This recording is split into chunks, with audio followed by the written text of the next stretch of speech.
Capítulo 11, segunda temporada. Vientos de cambio.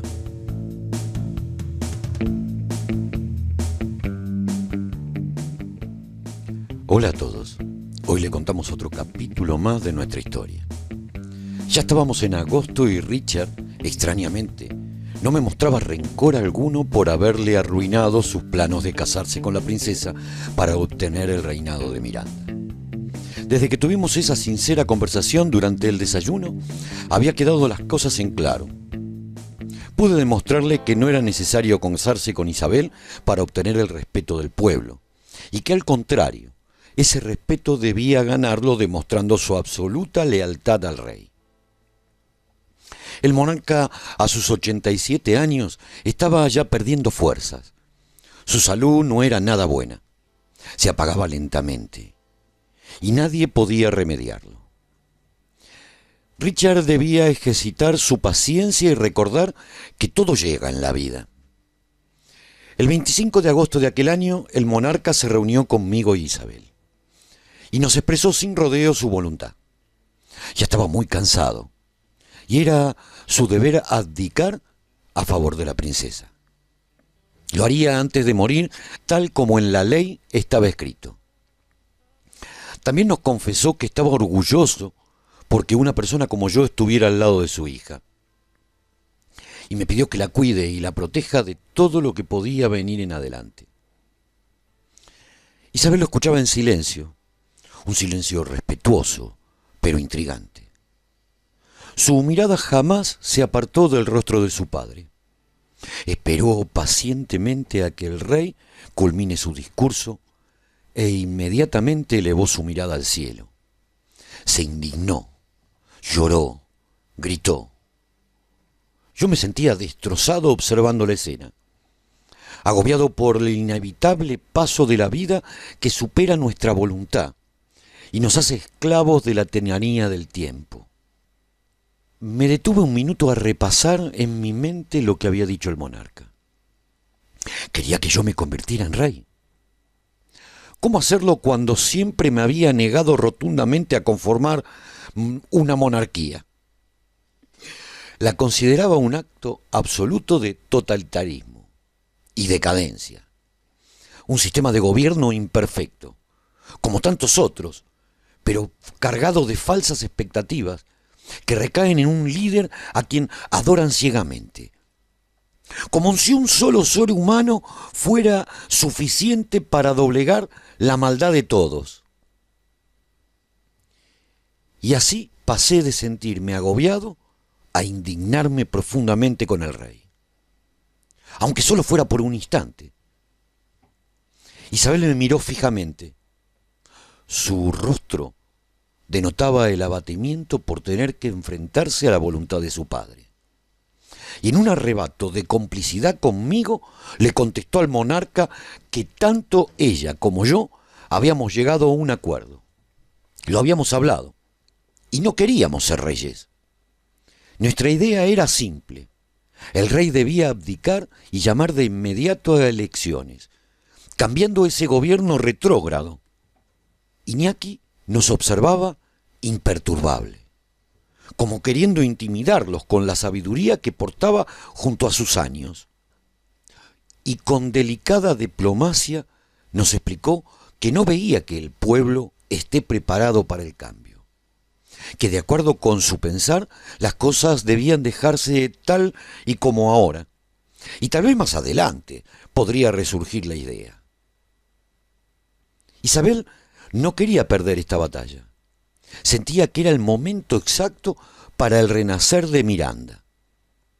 Y le advirtió que si no lo hacía él, lo haría ella apenas asuma el trono.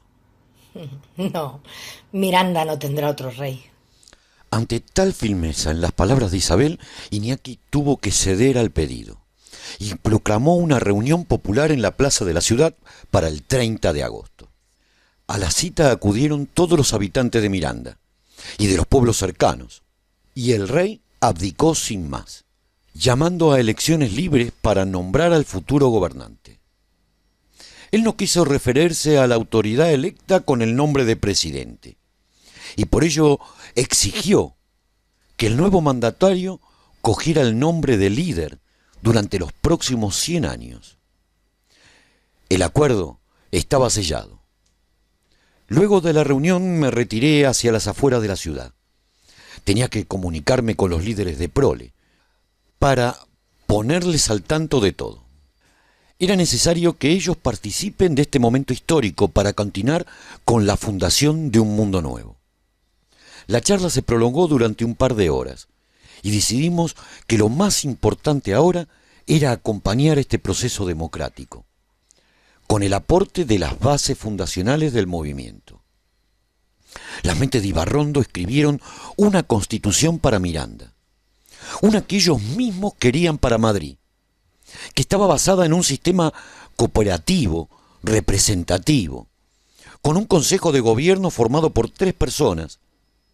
La Carta Magna fue aprobada por los otrora pueblos del reinado de Miranda del Ebro, para el 25 de septiembre, día de la Constitución de Miranda, la primera constitución de los nuevos tiempos. Yo sé que a todos los originarios les hubiera gustado participar en este gobierno, pero a causa de los desastres que ocurrían en Madrid, no podían estar conmigo. Richard fue elegido líder, luego de ganar por mayoría absoluta, y resultó ser un excelente líder. Pero eso ya es otra historia. Para fines de septiembre partí junto a Isabel y mis animales rumbo a Bilbao. Debíamos continuar la lucha y liberar a la humanidad de sus verdugos de turno. Divisamos 2 posibles caminos, pero finalmente tomamos la vieja autovía Nacional 1. Porque Isabel tenía unos amigos en Vitoria que quería pasar a visitar. Al subir al coche, Idiafix le cedió el asiento de acompañante de muy buena gana. Ella conocía perfectamente la zona. Había pasado más de un verano junto a sus viejos amigos, tomando algún que otro tintillo en la plaza. Y ahora necesitaba saber si se encontraban bien, luego de padecer el acecho de los rescatadores. Mientras conversábamos animadamente, los lobos se tumbaban para estar a su lado. Parecía que a ellos le producía el mismo efecto hipnótico que me producía a mí. La autopista corre paralela al río Sarorra y rodea a la Puebla de Arganzón, un pequeño pueblo en donde nos esperaban para ver las posibilidades de instalar un molino que les diera electricidad y pudiera a su vez producir harina. Aquel río, otrora tranquilo, hoy era torrentoso y caudaloso, y podía ser aprovechado con 2 molinos, uno para cada función. Este trabajo nos tomaría el resto de la jornada, por lo cual aparqué el coche a la sombra de un gran árbol y me puse a planificar las obras mientras Isabel se mantenía al tanto de las novedades que se producían en la zona. Realmente formábamos un gran equipo. Mientras yo conversaba con los líderes, ella se ponía a charlar con la gente de a pie. La información obtenida era de primera mano, y eso servía para tener una visión exacta de la situación social, política y económica de la región. En este caso, Arganzón estaba adaptado a los tiempos actuales. Convivían antiguas iglesias junto a pequeñas casas estilo chalet. Sus habitantes nos contaron sobre la única pasada de los hombres bestias que venían de las ciudades del norte al comienzo de aquel primer invierno y que nunca más regresaron a esas latitudes. Después de la cena nos acompañaron a una hermosa habitación en donde descansamos. Los animales que antes se acurrucaban junto a mí en la cama para dormir ya no lo hacían. Respetuosamente dormían a los pies de la cama, en el suelo, como para no molestar nuestra intimidad. Qué paz sentía al acurrucarme entre sus brazos. Me dormía deseando que la noche no termine, o al menos que se prolongue por unas horas. El tiempo con ella jamás me parecía suficiente. El rey Iñaki quería una gran boda para su hija, pero Isabel y yo nos negamos. Ese tipo de pompa nunca nos hizo ilusión. Y ese hombre amaba tanto a su hija que lo aceptó respetuosamente. Y nunca más pronunció palabras sobre el tema. Éramos simplemente felices. Cuando alguien encuentra a su alma gemela, no necesita nada más. Al partir del pueblo por la mañana, tomamos la carretera y cruzamos por el paso del pequeño cordón montañoso que nos separaba de las planicies en donde se encontraba Vitoria. El verde intenso del País Vasco nos pegó en los ojos y los paisajes cambiaron abruptamente. Parece increíble lo gratificante que resulta aventurarse por carreteras y tomarse un tiempo para admirar la belleza natural de cada región. Y nosotros, malditos humanos, destruyéndolo todo, con una avaricia voraz. Luego de un hermoso recreo visual, llegamos a Vitoria, al enmarañado centro del casco antiguo, ahora fortificado. Estos pueblos estaban más acostumbrados a recibir viajeros. En la región, los animales hombres solo pasaron una vez, y eso hacía que se pueda circular sin miedo a encontrarse con ellos en el camino.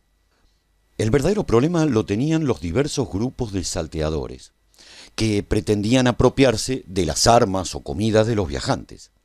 Y por otro lado, el ejército de rescatadores que dominaban gran parte de aquellas zonas, acechando constantemente a los poblados.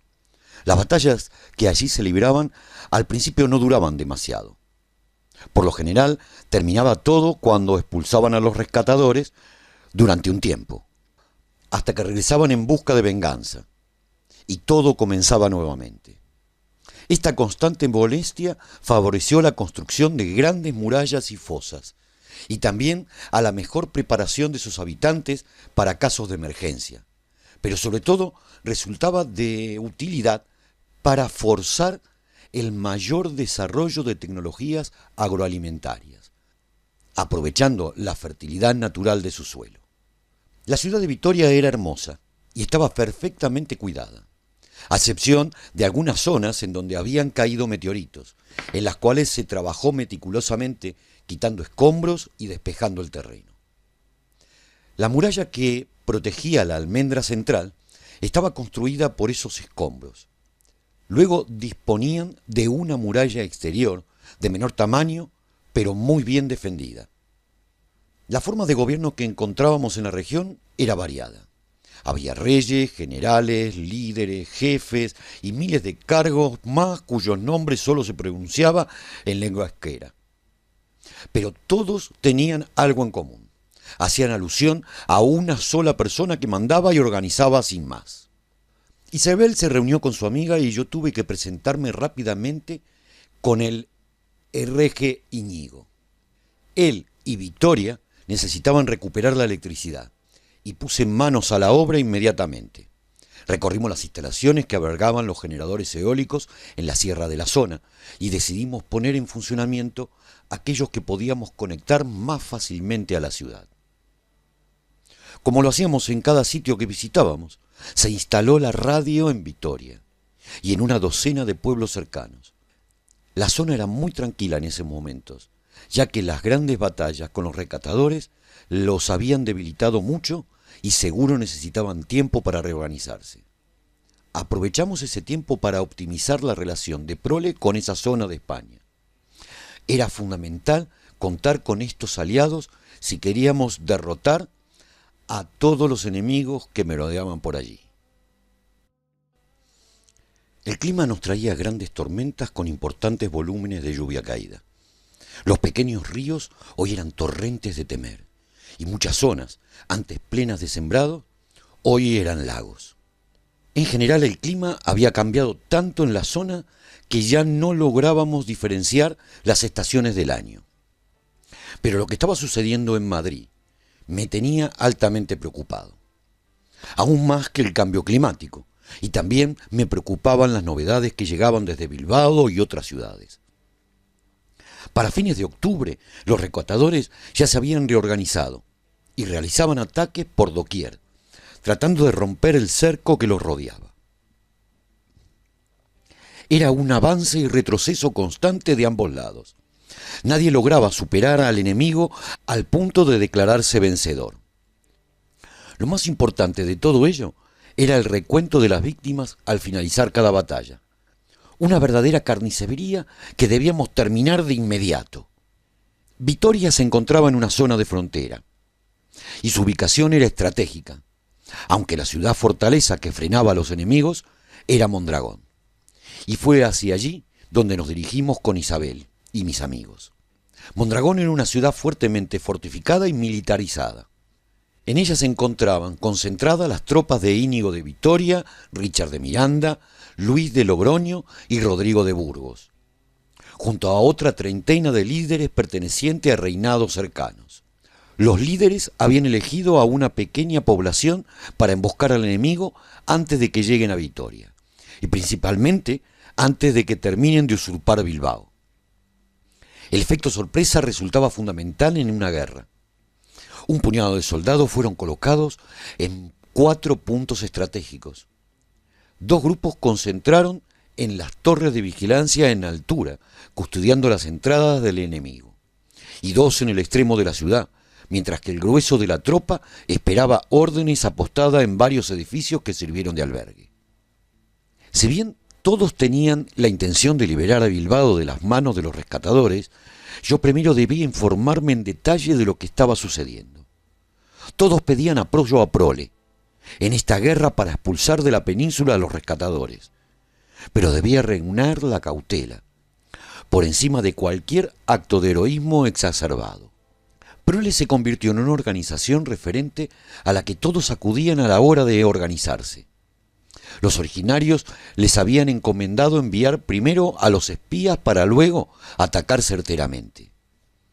El grupo que yo había entrenado en Burgos y que encontró el pueblo donde Isabel estaba prisionera fue llamado a la zona y se encargó de crear un cuerpo especial organizado por Leticia.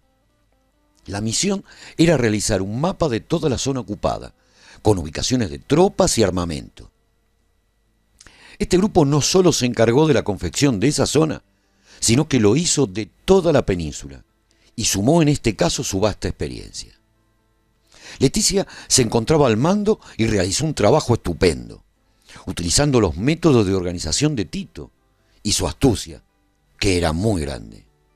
La frase «si lo dijo Leticia» se repetía constantemente, y ella también hizo famosa otra frase. Esto es más fácil que cortar el pelo. La líder se encontraba a sus anchas en situaciones extremas. El mando le venía de forma natural y sus órdenes se cumplían a rajatabla. Pero Sam, si yo aún no he contado las causas por las cuales Leticia se tuvo que ir de Madrid, déjenme explicarles en detalle esta parte de la historia. Tenés razón, Roberto, ya que aquí se entremezclan las historias. Tendré que contarles de otra manera para no liarnos. Cortamos el programa de hoy aquí y continuamos en el próximo, donde Roberto aclarará esa parte de la historia. Gracias por escucharnos. Corta, Roberto. Ya está.